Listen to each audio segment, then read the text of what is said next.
"Your Majesty, is it true?" The question echoed through the crystal moon hall before the first toast had even been poured. Every noble turned toward the royal table. Lady Vanessa Greycliff stood beside Alpha King Darius Thorncrest, one hand resting gently over the curve of her growing stomach. The royal physician stepped forward with a proud smile.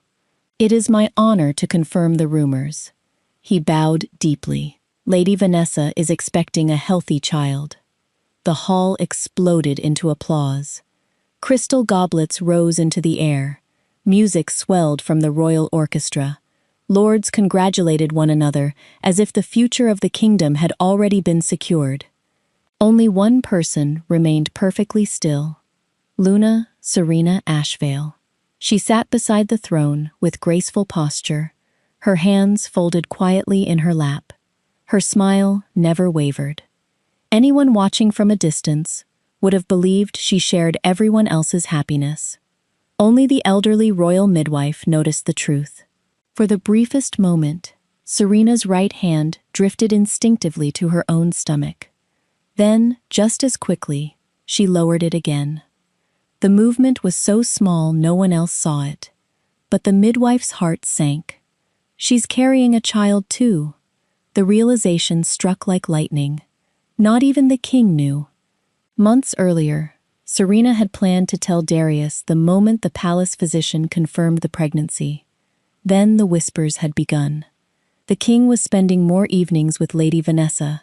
Private dinners became public appearances. Rumors became certainty. Each day, Serena waited for the right moment. Each day, that moment slipped farther away. Now, it no longer mattered. She quietly rested both hands beneath the table, protecting the tiny life only she knew existed. Darius rose from his throne. The room immediately fell silent. He looked proudly toward Vanessa before addressing the gathered court. "Our kingdom has survived too many succession disputes." He paused. "I will not allow uncertainty to threaten its future." The royal council nodded approvingly. Several nobles applauded before he had even finished speaking. Darius reached for Vanessa's hand. "For the stability of the realm, I officially recognize Lady Vanessa's unborn child as the future heir to the throne." The celebration erupted once more. Glasses clinked. Voices cheered. The orchestra played louder than before. Only the royal midwife closed her eyes. She understood something no one else did. The true heir sat only a few feet away, still hidden beneath the Luna's heart. After several moments, Darius finally turned toward Serena. His expression softened. "I know this decision may be difficult." He spoke gently enough for the entire hall to hear. "But I hope you'll support it." Hundreds of eyes shifted toward the Luna, waiting, watching, expecting tears, or anger, or at least disappointment. Instead, Serena slowly rose from her chair. She looked at Darius for several long seconds. Not with hatred, not with resentment, only quiet sadness. Then she smiled. The same gentle smile she had worn on the day they married. The same smile she had worn every time she silently accepted another lonely evening while her husband attended Vanessa instead. "Of course, Your Majesty." Her voice remained calm. "The kingdom must always come first." A wave of relief swept through the hall. Several nobles smiled approvingly. Even Darius seemed grateful she had spared everyone a public confrontation. Only the royal midwife felt fear settle deep inside her chest. She had delivered enough children and witnessed enough broken marriages to recognize that kind of smile. It wasn't forgiveness. It wasn't acceptance. It was the smile of someone who had already said goodbye in her heart. As the banquet continued, Serena quietly rested one hand over her hidden child beneath the folds of her gown. No one noticed. No one imagined that the future of the kingdom had just listened, while another unborn child was publicly named in its place. Before the next sunrise, the throne would begin losing far more than its Luna. It would lose the only future it was ever truly meant to have. The banquet ended long after midnight. Music still echoed through the palace corridors, as servants cleared crystal goblets and extinguished hundreds of candles. Laughter drifted from the western wing, where the nobles continued celebrating the kingdom's future heir. Serena walked alone in the opposite direction. No one stopped her. Everyone assumed the Luna simply wished to rest. She did not correct them. She began in the royal gardens.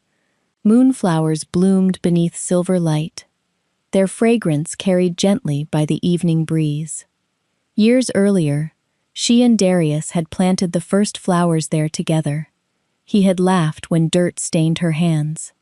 "You'll never convince anyone you're royalty looking like that." She had laughed back. "Then perhaps they'll think I'm happy instead." The memory lingered only a moment before she quietly walked away. Her next stop was the palace nursery. It had never been used. For years, she had secretly visited the room, imagining tiny footsteps echoing across its polished floor. A carved wooden cradle rested beneath the window. She traced her fingers lightly across its smooth edge. "I hoped," she whispered to the empty room, "one day you'd sleep here." Her hand instinctively rested over her stomach. The little life growing inside her answered with the faintest flutter. A tear slipped down her cheek. She smiled through it. "No, we'll find somewhere better." Back in the Luna wing, Serena opened the great wardrobe that held gowns embroidered with silver thread, necklaces gifted by foreign queens, ceremonial robes reserved for sacred festivals. She closed the doors without touching any of them. Instead, she packed a small leather satchel, her mother's woolen shawl, a carved wooden wolf her father had made before she was born, a faded journal filled with generations of family recipes and prayers, 3 simple dresses, nothing else. She removed the moon crown from her dressing table and placed it inside its velvet case, then slipped the royal wedding bracelet from her wrist. For a long moment, she stared at the silver band. "I kept every promise," she whispered softly. "I only wish you had." She laid it beside the crown, without another glance. At the king's study, a single candle still burned. Darius had not yet returned from the celebration. Serena entered quietly. On the center of his desk, she placed one folded letter. It contained only a few lines. "Your Majesty, a throne that measures children by politics instead of truth no longer needs its Luna. I hope one day you discover that a kingdom's greatest strength is never the child chosen for convenience, but the child protected with love. Take care of yourself, Serena." She did not mention the baby. Not once. If Darius learned the truth now, he would search for her. She could not allow that. Not until her child was safely beyond the reach of palace politics. Before dawn, Serena slipped through the servants' courtyard wearing a plain traveling cloak. Waiting beside the old stone gate stood the royal midwife with 2 horses already saddled. "You came," Serena said quietly. The elderly woman smiled. "I delivered you into this world." She adjusted the medicine satchel hanging over her shoulder. "I wasn't about to let you bring the next royal child into it alone." Serena's eyes filled with grateful tears. Together, they rode through the narrow service passage beneath the eastern wall. The guards barely glanced at them. To everyone else, they looked like 2 ordinary travelers leaving before sunrise. No one imagined the kingdom's true future was disappearing through the smallest gate in the palace. The first rays of dawn touched the palace towers just as the castle maid entered the Luna wing, carrying fresh flowers. She frowned. The rooms were perfectly neat, the bed untouched, the wardrobe nearly empty. On the dressing table rested the moon crown. Beside it, the wedding bracelet. The maid gasped. Moments later, the entire palace erupted into confusion. But by then, Serena and the child beneath her heart were already beyond the northern forests. The throne had awakened too late. By the time the palace realized Serena had vanished, she was gone. Search parties rode in every direction. Royal guards questioned merchants, innkeepers, and travelers along every northern road. No one found her. After several weeks, the searches quietly slowed, then stopped altogether. The royal council insisted the kingdom needed stability. Vanessa was expecting. The future heir would soon be born. Life, they said, had to move forward. Darius tried to believe them. He buried himself in court meetings and military inspections. Whenever Serena's empty chambers crossed his mind, he told himself she had simply needed time. Eventually, she would return. She never did. 3 months later, the palace bells rang before sunrise. Vanessa had gone into labor. Servants rushed through the royal wing. Healers filled the corridors. By evening, the cries of a newborn echoed through the palace. "It's a son!" The announcement spread across the capital within minutes. Bonfires were lit. Markets closed for celebration. 3 days of festivals followed. The kingdom welcomed Prince Cedric with music, fireworks, and overflowing banquet tables. Darius held the tiny infant proudly before the cheering crowds. For the first time in months, he smiled without forcing it. Perhaps everything would be all right after all. But before the boy reached 2 months of age, something changed. Cedric stopped feeding properly. His tiny body weakened. His fever refused to break. The finest healers in the kingdom examined him. None could explain the illness. He should be stronger. One physician admitted, "There's no injury, no infection. It is as though something inside him is missing." Darius refused to accept the uncertainty. "Find the cause. I don't care how long it takes."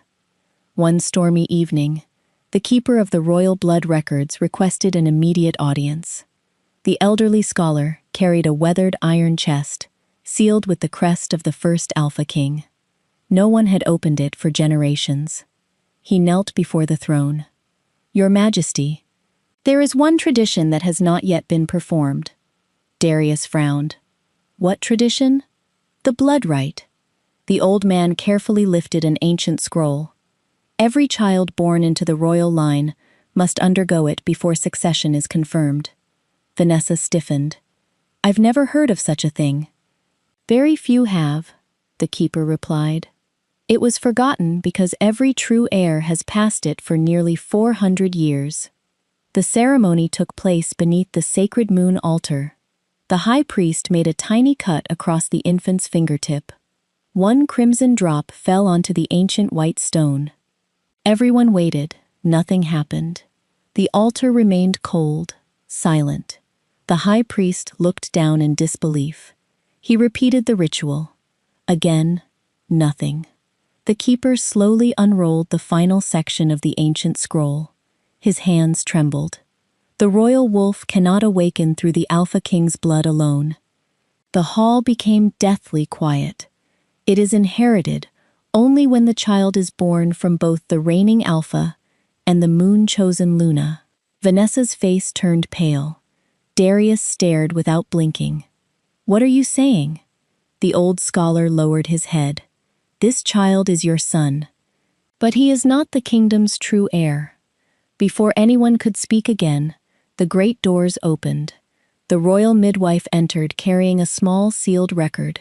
She had honored Serena's final request for months. Now, the kingdom deserved the truth. She placed the parchment into Darius's shaking hands. His eyes scanned the physician's notes. Patient, Luna Serena Ashvale. Condition, 20 weeks pregnant before departure. The paper slipped from his fingers. His knees nearly gave way. "No," he whispered. The room blurred around him. His true heir, the only child capable of inheriting the royal wolf, had already left the kingdom months ago. With the woman he had allowed to walk away. Darius slowly looked toward the northern mountains beyond the palace windows. For the first time since Serena disappeared, he understood exactly what he had lost. "Prepare my horse," his voice broke. "I'm bringing my family home." The valley had no palace, no marble halls, no royal banners fluttering above stone towers. Only rolling green fields, clear streams, and cottages where every door remained unlocked during the day. When Serena first arrived there, the villagers knew nothing about crowns or kingdoms.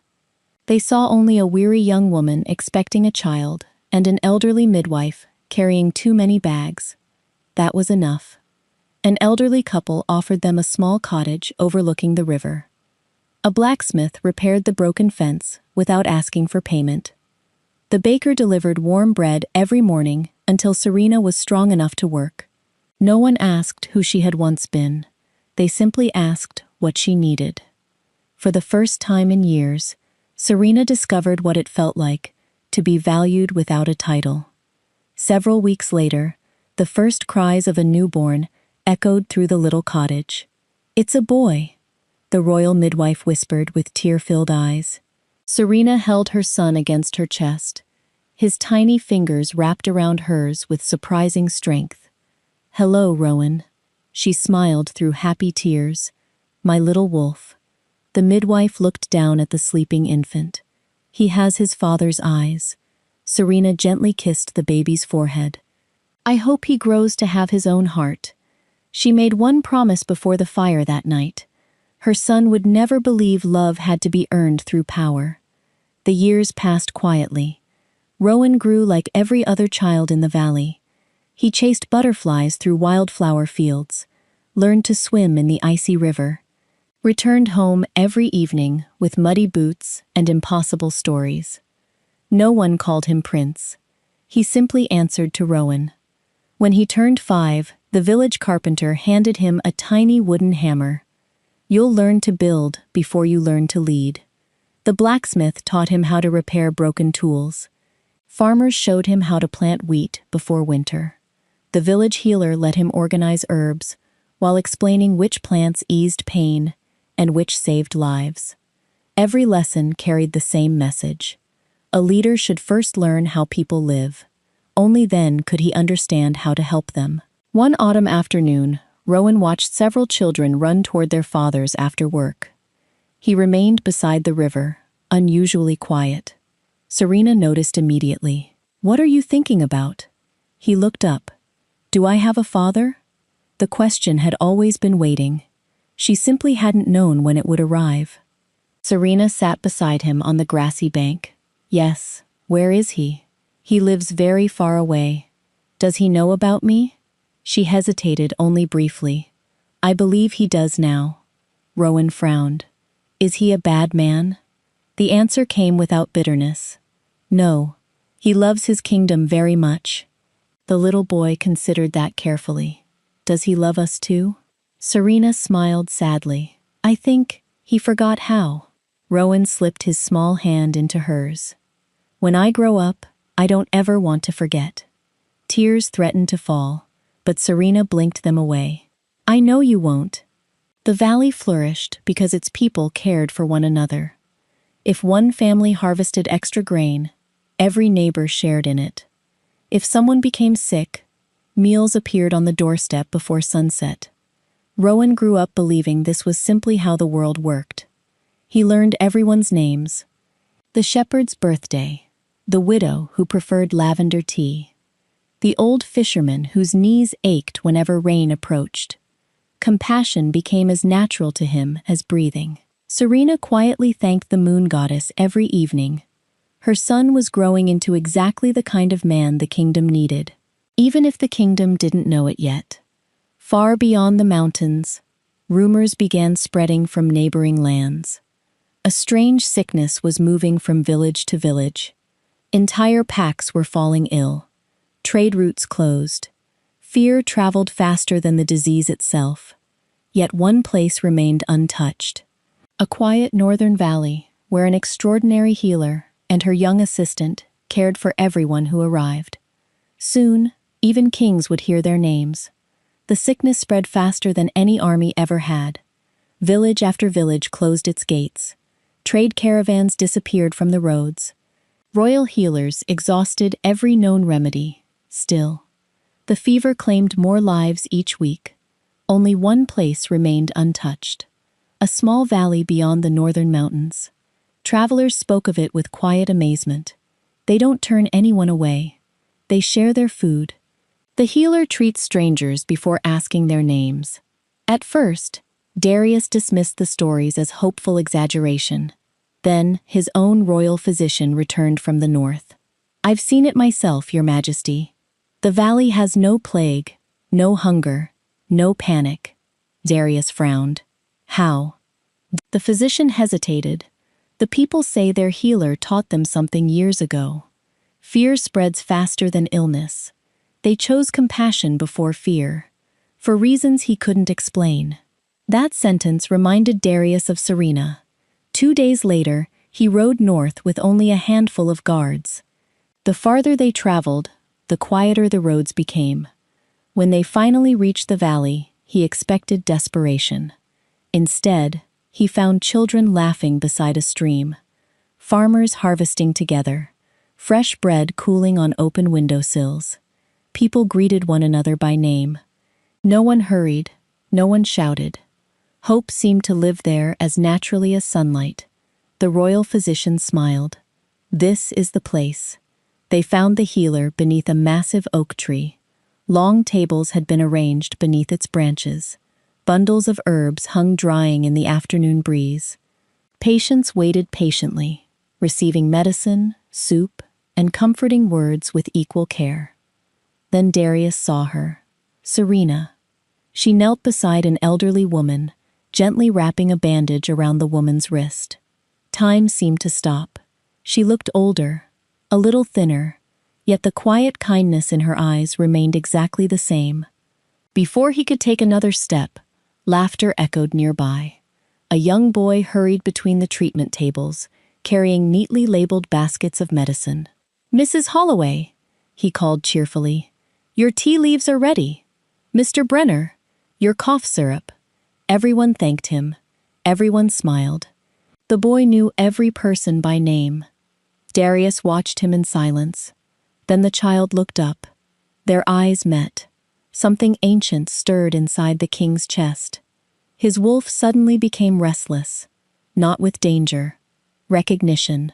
The unmistakable pull of the royal wolf. It had never awakened for Vanessa's son.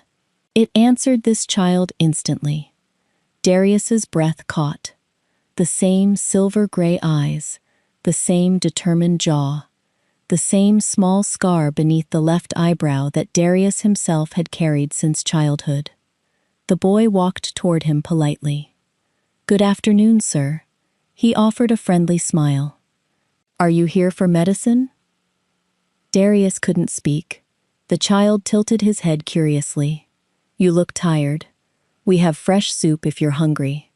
Behind him, Serena slowly rose to her feet. Their eyes met across 6 years of silence. She understood immediately. He knew. Rowan turned toward Serena. "Mother? You know him?" She nodded once. "Yes." The little boy smiled warmly. "Then he's welcome." He reached down and picked up a basket filled with fresh bread. "Everyone eats before they leave." Without hesitation, he held it out to Darius. The king's hands trembled as he accepted it. His own son. Offering kindness to a complete stranger. Never knowing he was feeding the father who had lost 6 years of bedtime stories, first steps, birthdays, and every memory in between. For the first time in his reign, the Alpha King understood that regret could weigh more heavily than any crown. That evening, as the valley settled beneath the fading light of sunset, Darius quietly approached Serena's cottage. He stopped several steps away. "I don't deserve this," he said softly. "But may I ask you for one conversation?" Serena looked at him for a long moment, then gently nodded.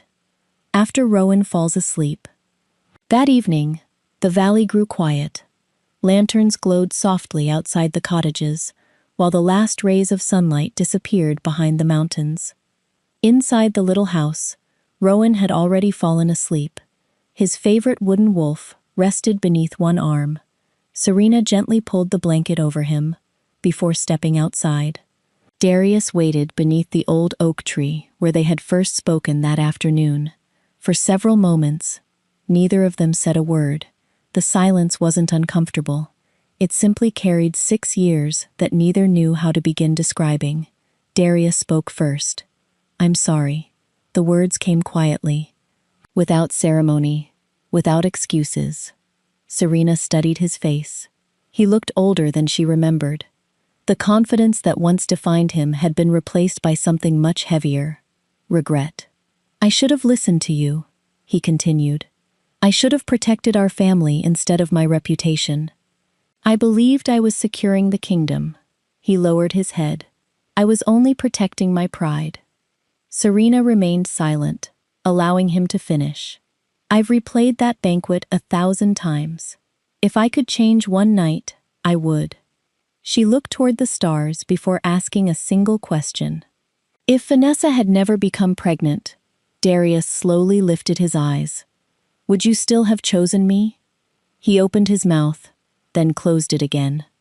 The truthful answer refused to become anything else. After a long silence, he whispered, "No." The word hurt more than any accusation ever could.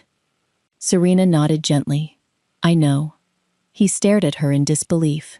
"You knew?" "I knew the night you announced her child as your heir." She smiled sadly. "Not because of Vanessa, because of the way you spoke. You had already decided that politics mattered more than the family standing beside you." Darius felt every defense he had carried for 6 years quietly disappear. "I kept telling myself I lost you because of one terrible decision." Serena shook her head. "No, you lost us because of the man you were becoming." She looked directly into his eyes. "A single choice doesn't destroy a marriage. It reveals what has been growing inside it for a long time." The words settled heavily between them. Not cruel, simply honest. Darius understood for the first time that the banquet had not created the distance between them. It had only exposed it. He looked toward the little cottage. "I've missed everything." Serena followed his gaze. His first steps. His first words. The first time he caught a fish. The day he learned to read. She smiled softly. "He still can't whistle." Darius laughed quietly, despite himself. "I couldn't whistle until I was 12. "I know," she answered. "You told me that once." The memory lingered between them. Gentle, painful, beautiful. "I don't expect you to forgive me," Darius said. "And I won't ask you to come home." He took a slow breath. "I only wanted you to know that I'm finally ashamed of the man I used to be." Serena looked at him for a long moment. "I forgave you years ago." Hope flickered briefly across his face. Then she continued, "Forgiveness allowed me to stop carrying anger. It didn't erase the consequences." He nodded slowly. "I understand." For the first time, he truly did. The peaceful silence was interrupted by the sound of approaching horses. Royal banners appeared along the valley road. Several members of the royal council dismounted hurriedly.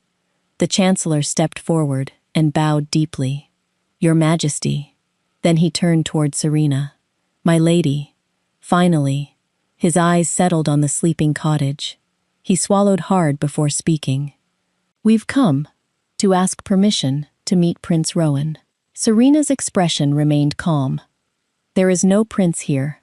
The chancellor lowered his head respectfully. "There is.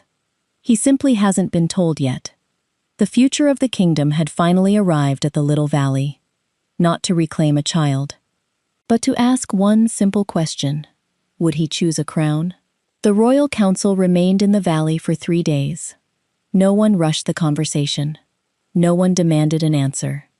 At Serena's request, Rowan continued living exactly as he always had. He gathered eggs before sunrise, delivered medicine with the village healer, helped the blacksmith repair broken wagon wheels. The nobles watched in astonishment.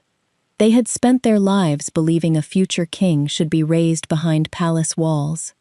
Instead, the kingdom's true heir spent his mornings cleaning horse stalls and his afternoons carrying soup to elderly neighbors.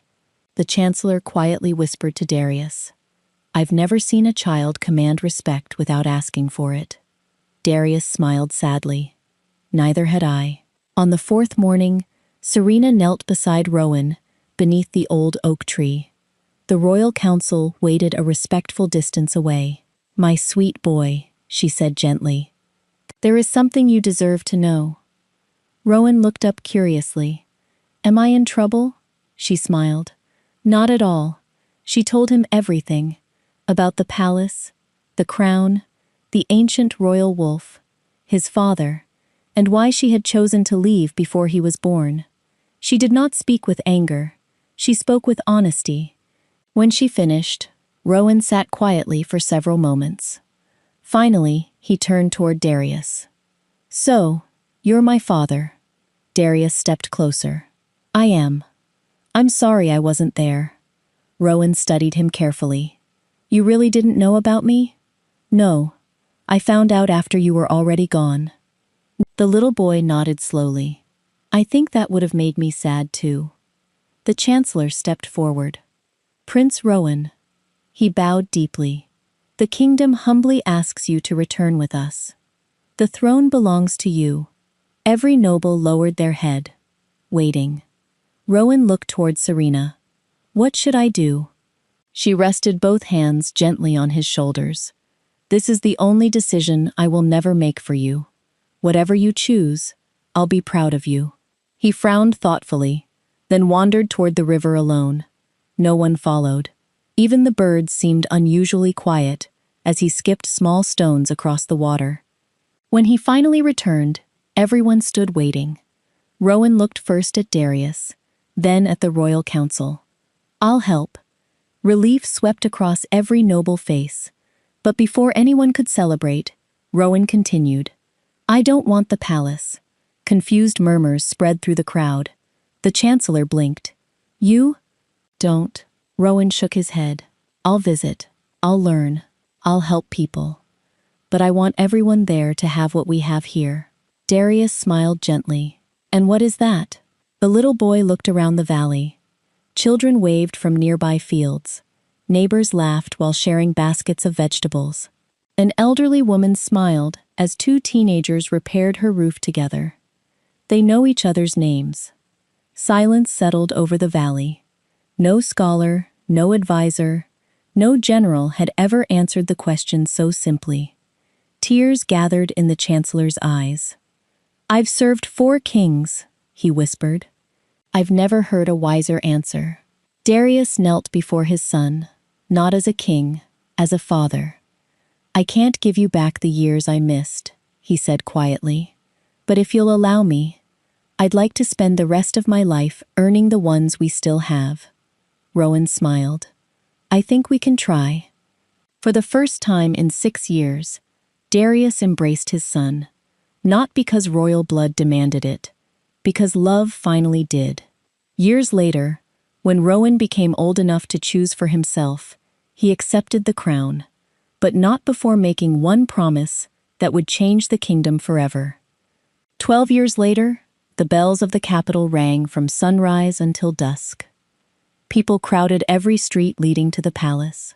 Not for a royal wedding, not for a military victory.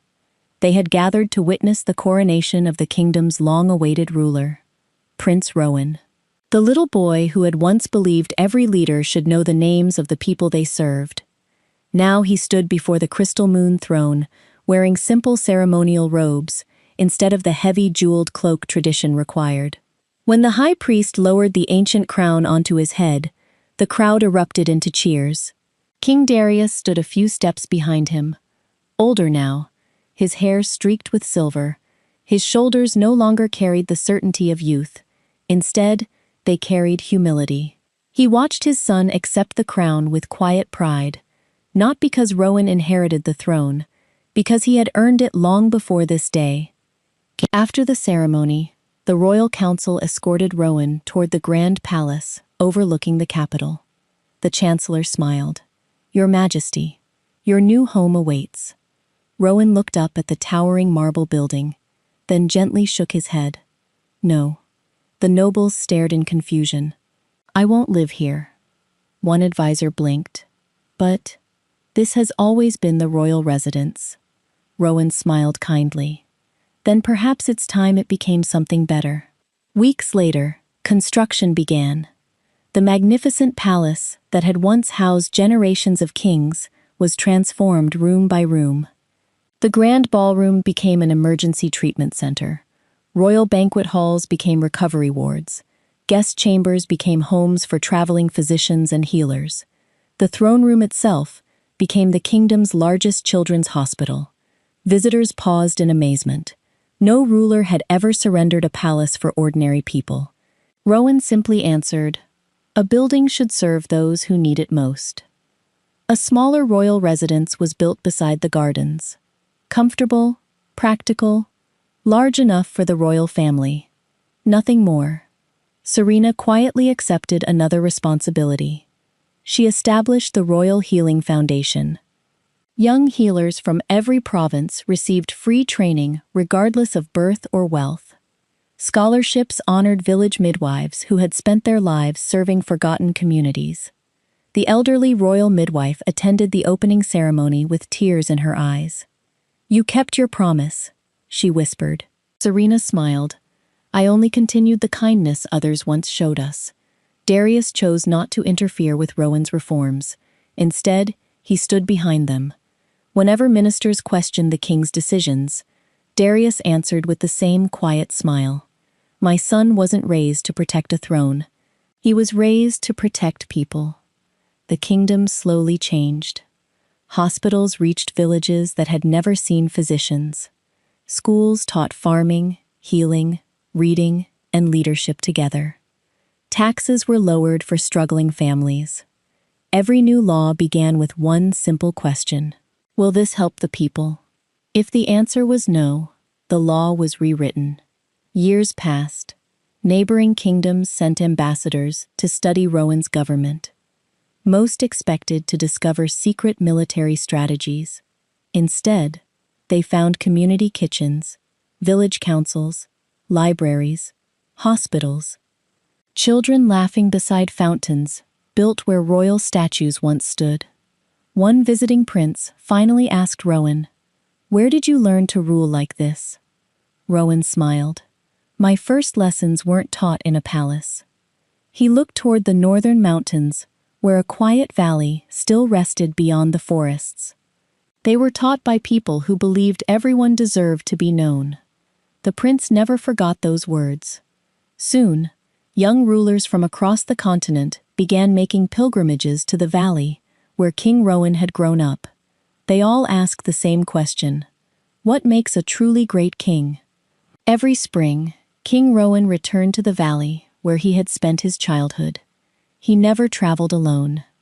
Young princes, princesses, future alphas, and royal advisors accompanied him each year, believing they were about to study the birthplace of a great king. Instead, they found a small wooden cottage, an old blacksmith shop, fields of wheat swaying in the mountain breeze. Nothing about the place looked extraordinary, yet Rowan smiled as though he had arrived at the grandest palace in the world. A curious prince finally asked, "Your Majesty, is this really where you learned to rule?" Rowan nodded. "It is." The children looked around in confusion. "There isn't even a throne." He laughed softly. "No, there never was." He led them to the great oak tree, where Serena had once treated sick travelers. The tree had grown even wider over the years. Beneath its branches stood a simple stone bench. "My mother used to sit here every evening." He ran his hand gently across the weathered wood. "She taught me that the first duty of a leader isn't giving orders. It's noticing who has been forgotten." The children listened quietly. Rowan continued. "When someone was hungry, she fed them before asking questions. When strangers arrived frightened, she offered them a place to rest before asking their names." He smiled. "I thought every kingdom worked that way." One little princess looked toward the distant capital. "What about your father?" Rowan's expression softened. "My father made painful mistakes. He also found the courage to admit them." He paused. "Many people believe strength means never failing." He gently shook his head. "I learned something different. Real strength begins the day you stop making excuses." Darius had passed away peacefully several years earlier. His final years had been spent supporting hospitals, schools, and orphanages across the kingdom. History remembered his failures, but Rowan remembered something else: the man who had chosen to become better before it was too late. The group continued walking until they reached a white stone memorial overlooking the valley. Fresh wildflowers rested at its base. Carved into the polished surface were simple words: "A crown can inherit power. Only compassion can inherit a kingdom." One young alpha traced the inscription with his fingertips. "Who wrote this?" Rowan smiled. "My mother." Serena had passed away only a year before. Not inside a palace, not surrounded by titles. She had died peacefully, in the little valley she had once chosen over royal comfort. Thousands attended her funeral. Farmers walked beside kings, children beside queens. No one came because she had once been Luna. They came because she had spent her life making others feel seen. As the afternoon sun dipped behind the mountains, Rowan turned toward the young rulers traveling with him. "You came here expecting to learn how a king is raised." He smiled. "The answer is surprisingly simple. A child doesn't become worthy of a crown because they're born into one. They become worthy because someone teaches them kindness long before they learn authority." The children looked back toward the little cottage. They finally understood why the greatest king of their generation always returned there. It wasn't nostalgia, it was gratitude. Years earlier, an alpha king believed choosing his pregnant mistress would secure his bloodline. Instead, he nearly gave away the only heir capable of saving his kingdom. Serena protected that future, not by raising a prince, but by raising a compassionate boy. And when that boy finally wore the crown, he united a divided kingdom not through fear, power, or revenge, but through the quiet love his mother had carried with her the night she walked away.